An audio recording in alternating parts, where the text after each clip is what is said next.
back with That Nerd Show. We're talking with Claudia Christian, and this is a chance for me to geek out a little bit because one of the prize shows that my father and I watched when I was growing up was Babylon 5. Oh, nice. And I get to make him jealous a little bit.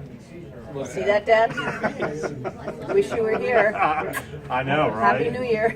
So, and I do want to start with Babylon 5 in your career. How did that role come to I literally went up for, I think, at noon, and they asked me to come back at 3 and told me to do exactly what I did.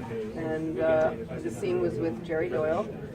And I did exactly what I did at noon, and I booked the part that night, I believe. I mean, it was just lickety-split fast. And I said to my agent at that point, I said, well, should I take a series with a 5-year commitment? Because I had just done some feature films, and I thought, wow, I'll have a film career.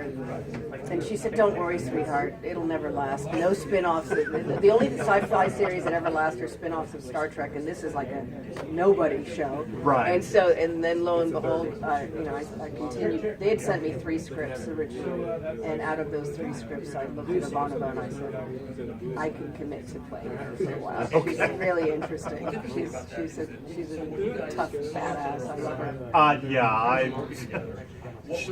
For a TV series, and she was another version of Princess Leia, rebellious, and well, like I said, growing up and everything, I would be a little untruthful if I admit I didn't have a little bit of a crush on you growing up in your character. Oh, thank you. Well, according to my Facebook fan page, you're not the only one. No, I would hope not.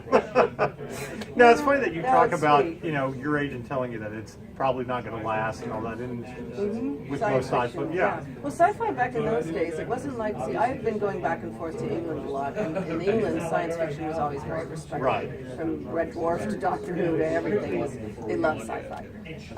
In America, it really didn't become cool until the remake of Battlestar Galactica. Right. And that's when it attracted, name actors. And, Right. But when Babylon 5 came out, we were sort of the stepchild of the industry. And Right. frankly, people say, oh, you feel like you're typecast. Nobody watched Babylon 5 in the industry. Seriously. I mean, so there was no casting directors that said, oh, Claudia Christian, she's a sci-fi actress. I mean, I've worked in comedy and drama in very. But see, I think there's another counter argument to that, because if you're a geek, it's a rite of passage. It's cool to say, I watched Babylon 5 when it was on. I've seen every episode. I wasn't introduced to it after the fact. And how many nerds can actually say that? Yeah. No, I mean, people.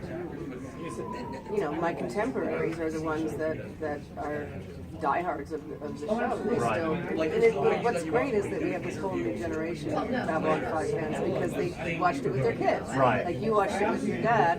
A lot of parents watch it with their children. I have people coming up to me saying, I've got my daughter into it. She's 9 years old. And that's cool. It's great. Well, it's great to be 20 years later, because it's been 20 years since I've been in high school and growing up. That now it's really cool to watch all of this. You were still typecast or stereotyped as the geek. That you're watching that, so like, yes, but look how good it is. Yes. Yeah. Okay, look at the great storytelling.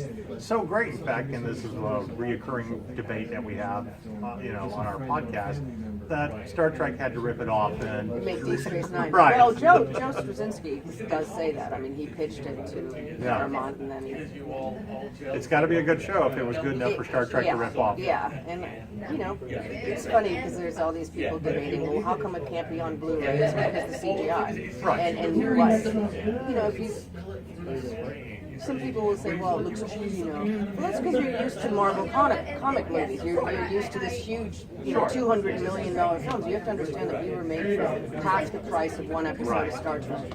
And, I mean, literally like $750,000 per episode. I mean, I remember going into the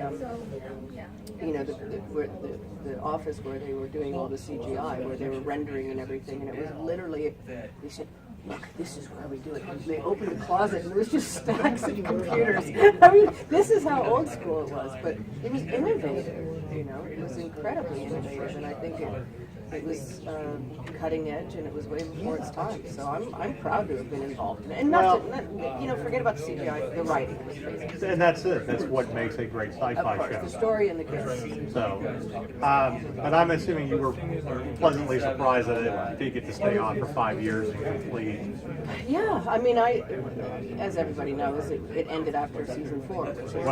Yeah, almost. We shot the last episode, and for me, the story was told. So unfortunately, he then had to cram 2 seasons into season 4, and then scramble when he got the money for season 5. So I don't regret not being in season 5. I think that the 4 seasons I did and the last episode were pivotal and wonderful. I never saw season 4 or 5 actually. I used to blog about Babylon 5 because people used to take a mick out of me because I had never seen it. I don't watch myself in TV films. I just generally don't take the time to sit down there and be narcissistic and go, I'm going to watch myself on TV now. You know? Well, I think that's true of anything if you're an artist. I mean, but you're also a writer. I mean, you don't go back and read your own stuff unless you're proofreading. No, as a matter of fact, I had to do it for the Audible version of Sunfire. I had to, work for months and months and read the book out loud. And yeah, it's an interesting conundrum. Once you're done with something, you're kind of done with it. So once you're done filming something, you're kind of you're done.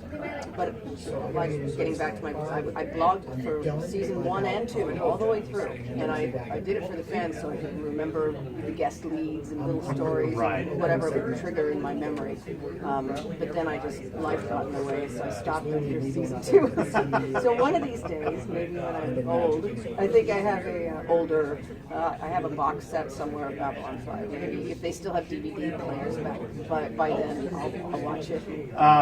You don't really get to say that you're old until you're actually collecting Social Security. You're just older and more experienced. I'm definitely not. I'm not even old enough to collect my pension, so I got 4 more years.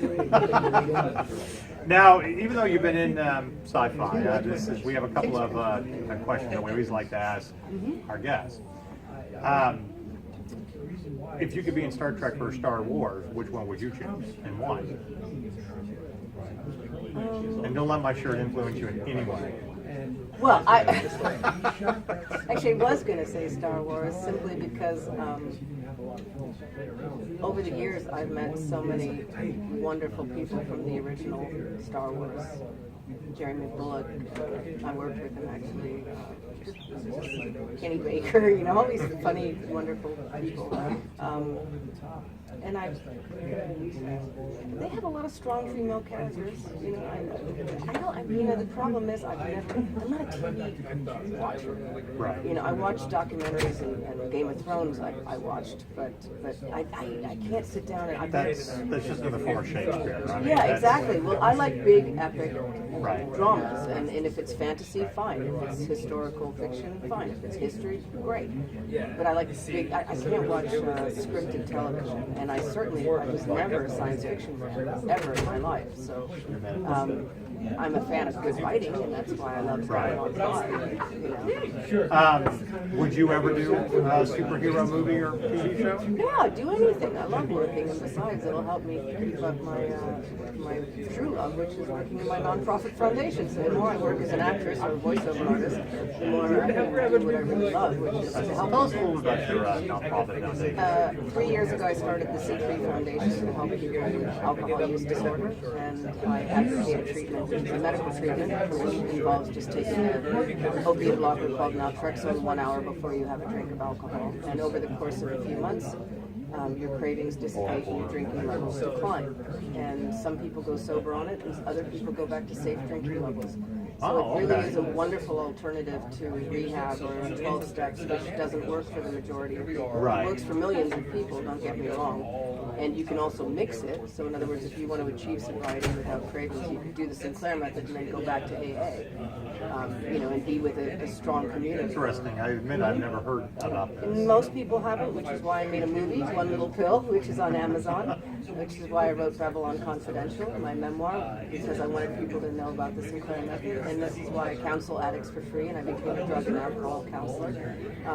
And I opened my nonprofit, the C3 Foundation, because I want to help people. I want to give them a choice. When I was struggling a decade ago, there was only one choice: go to rehab. And Right. you can't fix a long-term problem with 30 days of willpower and talk therapy. I just don't believe you can fix it that easily.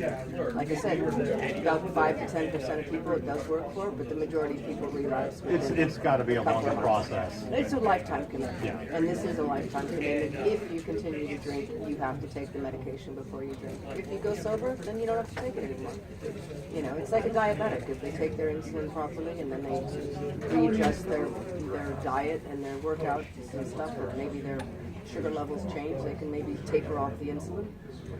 This is kind of the same thing. It's you have to really monitor something that you didn't learn overnight. This is not something that you go to a bar one time and suddenly you're an addict. You know. I mean, it takes time to develop this learned behavior. So, and I want to say congratulations. You just had another book come out.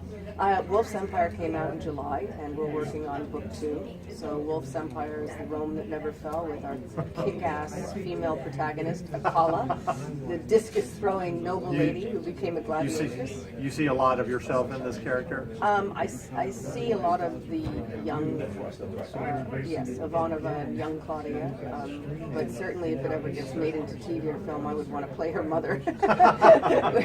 Yeah, that's pretty much the only role I can play at this point. She's the oldest character in the book. Yes, but for the fun mother. and experience. Yes, That's yes, the yes. key. No, the mother is actually a wonderful character as well. So, but Akala is a feisty, interesting, complex, very, very dark, complex character. She's going to metamorphose over the terms of our. Make sure they see it. Yeah. And I think you just described every woman I've ever met. There you go. Complex and dark. Well, Claudia, thank you very much. It was a Thank pleasure you. speaking with So you. nice.